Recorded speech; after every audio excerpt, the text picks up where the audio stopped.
বন্ধুরা বলো তো এটা কি গাছ?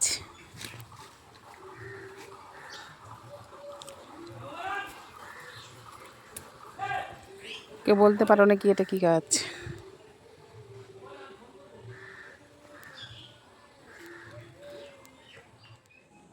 শুভ দুপুরের অনেক অনেক শুভেচ্ছা। আমার একটা নতুন ফেসবুক ব্লগে আপনাদের সবাইকে স্বাগতম জানাচ্ছি। সবাই আমার পাশে থেকো। আমরা সবাই এগিয়ে যেতে চাই, তো সবাই সবার পাশে থাকা দরকার খুবই। তো আজকে আমি এখানে আতপ চালের বাটা দিয়ে মিষ্টি কুমড়োর পাতার বড়া বানাচ্ছি।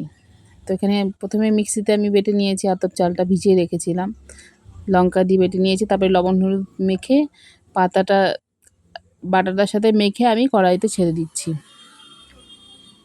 তো বন্ধুরা তোমরা দেখতে থাকো, পাশে থেকো, তোমাদের পাশে থাকাটা খুব দরকার। লাইক কমেন্ট শেয়ার অবশ্যই করো, যদি ভালো লাগে তো ফলো দিয়ে পাশে থেকো আমার। যদি কোনো ভুল ত্রুটি করে থাকি ছোট বলে ক্ষমা করে দিও।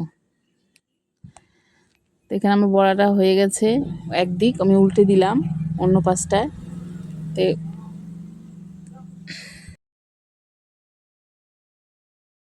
মিষ্টি কুমড়োর পাতা আমি 2-3টে নিয়ে এসেছিলাম, তো বাকিটা আমি কারি পাতা দিয়ে করব। তো প্রথমেই তোমরা দেখতে পেলে আমি আমাদের বাড়ির গাছ থেকে কারি পাতাগুলো তুলে নিয়ে আসলাম। তো ওগুলো দিয়ে বাকি বাটাটা দিয়ে আমি ছোট ছোট করে বড়ার মতো করে ভেজে নেব। কারি পাতার বড়াটা খুব টেস্টি হয় খেতে, এবং খাওয়াও স্বাস্থ্যের পক্ষেও খুব ভালো।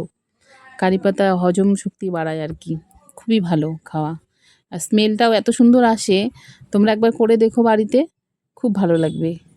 তো এক পিস ভাজা হয়ে গেছে, আমি পরে উল্টে নিয়ে ভালো করে ভেজে নিচ্ছি। বড়াটা আমার হয়ে গেছে, আমি নামিয়ে নিচ্ছি। বন্ধুরা তোমরা আমার পাশে থেকো, আমিও তোমাদের পাশে থাকতে চাই।